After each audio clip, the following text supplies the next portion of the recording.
लोकसभा चुनाव 2024 में मायावती को प्रधानमंत्री बनाने के लिए बसपा समर्थकों ने शपथ तो ले ली, लेकिन क्या प्रधानमंत्री पद तक पहुंचा पाना इतना आसान रहेगा?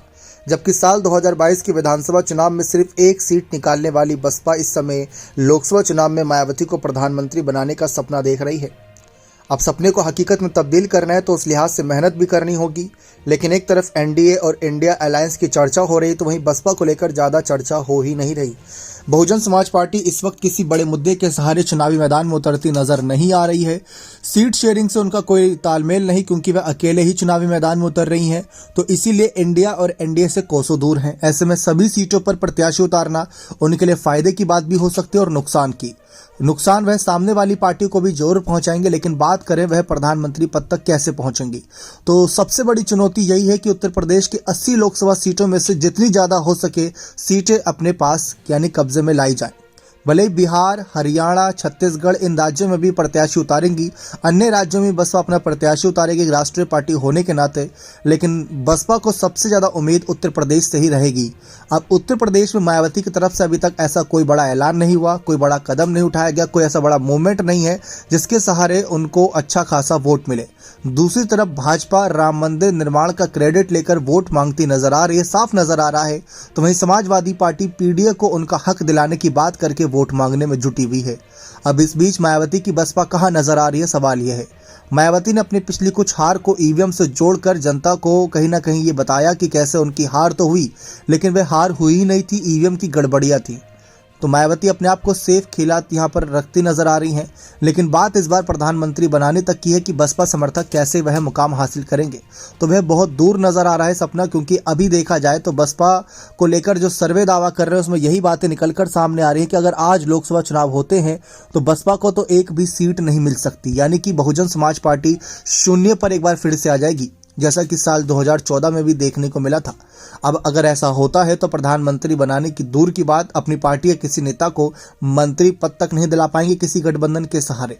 गठबंधन करने से इनकार करने का मायावती का यह फैसला कहीं उनको पछताने पर मजबूर ना कर दे, क्योंकि आगे उनको अपने भतीजे आकाश आनंद को बड़ी जिम्मेदारियां सौंपनी है। अभी उत्तर प्रदेश उत्तराखंड की जिम्मेदारी मायावती के हाथ में है, तो ऐसे में वह नहीं चाहेंगे कि एक डूबती पार्टी का सहारा उनको आगे बनाकर भेजा जाए।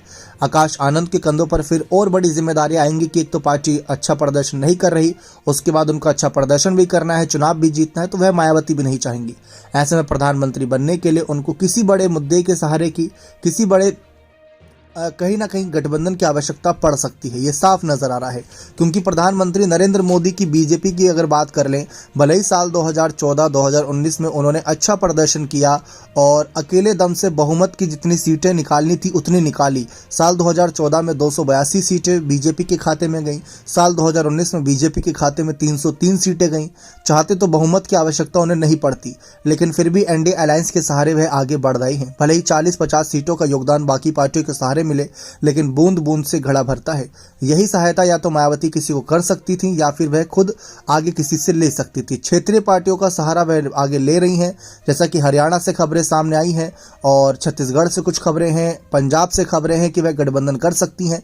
लेकिन फिलहाल उत्तर प्रदेश, जैसा कि हमने कहा कि जो सबसे बड़ा राज्य है सीटों के मामले में और बसपा की नींव मानी जाती यहीं से है, तो ऐसे वहां के लिए कुछ न कुछ तैयारियां ज्यादा नजर नहीं आ रही हैं।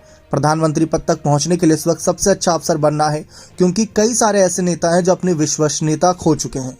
जिसमें अगर हम बात करें नीतीश कुमार की, तो नीतीश कुमार बार बार जो पाला बदल रहे हैं, इससे उनके बीच जो जनता की कहीं ना कहीं सामने उनकी छवि बन रही है वह एक पलटू राम की छवि बन गई। अखिलेश यादव की बात करें तो अखिलेश अभी कहीं ना कहीं वे प्रधानमंत्री पद के लिए तैयार खुद को नहीं मानते, वह खुद ही अपने नाम पीछे कर रहे हैं।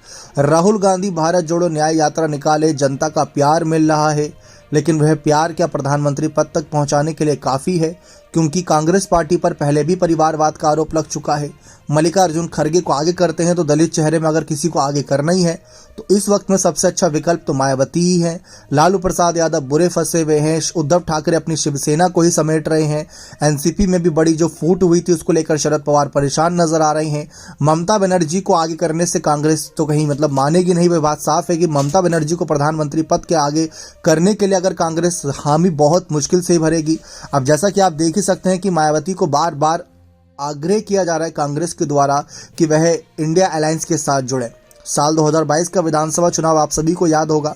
राहुल ने खुले मंच से कहा था कि अगर हम उत्तर प्रदेश में चुनाव जीतते और बसपा हमारे साथ रहती तो हम मायावती को ही मुख्यमंत्री बनाते। यह हमारी डिमांड थी, हमारी मांग थी, लेकिन मायावती ने गठबंधन से इनकार कर दिया था। अब राहुल उस वक्त मायावती को मुख्यमंत्री बनाने की बात कर रहे थे, तो लोकसभा चुनाव में प्रधानमंत्री पद के दावेदार मायावती बन सकते हैं, तो यह बात क्यों नहीं कर रहे।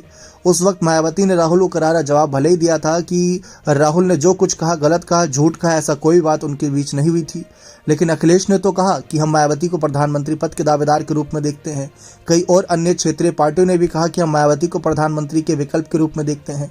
तो जब सब पार्टियां एक एक करके हामियां भरना शुरू कर दी हैं, सीट किसको कितनी आएगी कितनी नहीं आएगी, यह बात की बात है। चुनाव जीतना, बीजेपी को रोकना सबसे ज़्यादा आवश्यक है।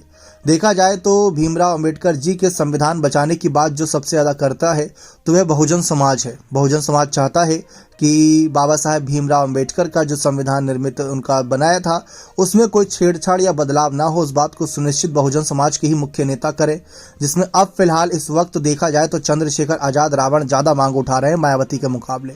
लेकिन मायावती का मुकाबला करने के लिए भी उनको कई सालों की अभी राजनीतिक आवश्यकता गुण की जरूरत पड़ेगी।